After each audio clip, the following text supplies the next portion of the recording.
Olha como Deus é sábio em tudo o que faz. Eu estava lendo aqui e vou continuar lendo depois, mas eu parei um pouco e fiquei pensando a respeito dessa passagem. Aqui a gente está iniciando aí a narrativa dos feitos de Deus através da vida de Isaac, e o capítulo 25, verso 19 em diante, vai dizer assim, ó: São estas as gerações de Isaac, filho de Abraão. Abraão gerou a Isaac. Era Isaque de 40 anos quando tomou por esposa a Rebeca, filha de Betuel, o arameu de Padã-Arã, irmã de Labão, o arameu. Isaque orou ao Senhor por sua mulher, porque ela era estéril. E o Senhor lhe ouviu as orações, e Rebeca, sua mulher, concebeu.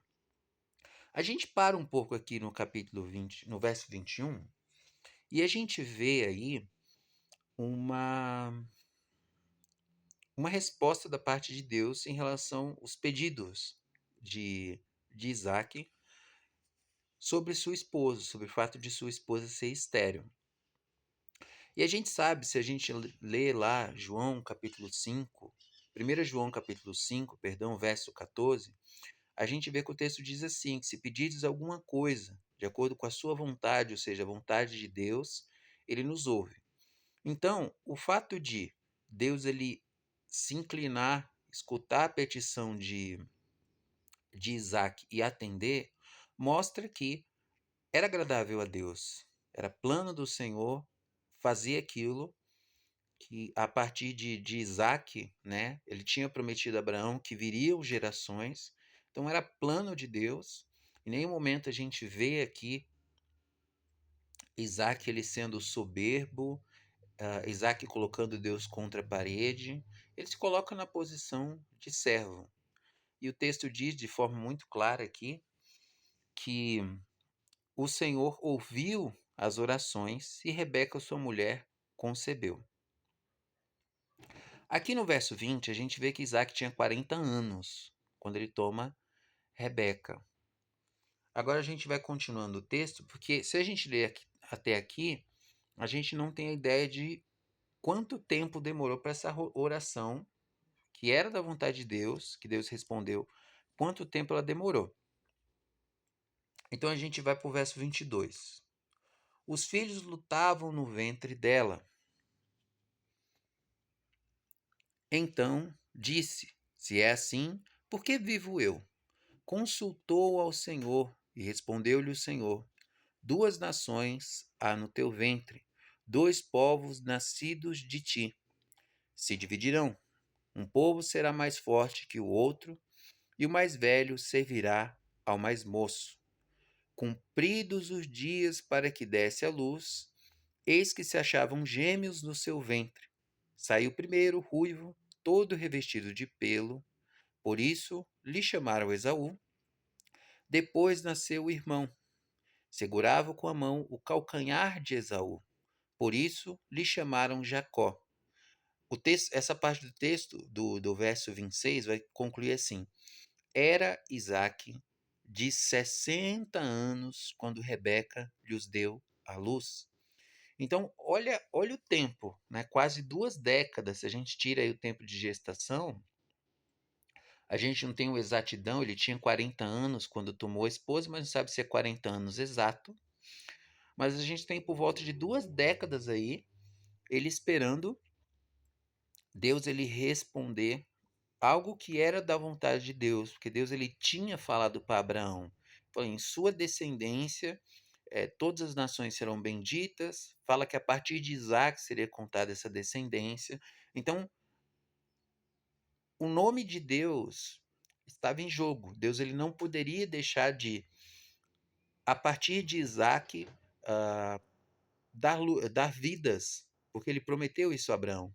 Só que nem nas promessas de Deus a gente sai da condição de servo, de pessoas que são agraciadas, que não merecem nada, que precisam rogar pelo favor de Deus, e que a gente tome o exemplo de Isaac e olhe e veja que mesmo a gente tendo confirmação bíblica que são promessas de Deus, quando a gente se colocar de joelhos para poder rogar a Deus, que a gente lembre que Ele continua sendo o Senhor, não somente no sentido de cumprir o que Ele prometeu, mas Senhor em relação a fazer isso no momento que Ele quer fazer.